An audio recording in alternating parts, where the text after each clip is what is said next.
ఈరోజు వాక్యము కోసం నువ్వు ఏదైనా నష్టంగా ఎంచుకుంటున్న లైఫ్ ఏదైనా ఉందా?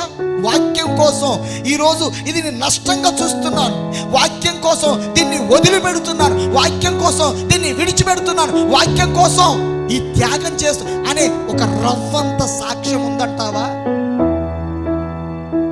వాక్యం కోసం ఇప్పుడు వాక్యం వినడానికి వచ్చేసావు, ఒకవేళ సెల్ ఫోన్ మోగి రింగ్ అయిందనుకో, క్షణిక కాలములో బైబిల్ అక్కడ పడేసి అవతలికి వెళ్ళిపోతున్నావంటే ముందున్న క్రీస్తు కోసం వేగిరపాటు కనబడుతుందా? వాక్యము కోసమై వేగిరపడుతున్నావా?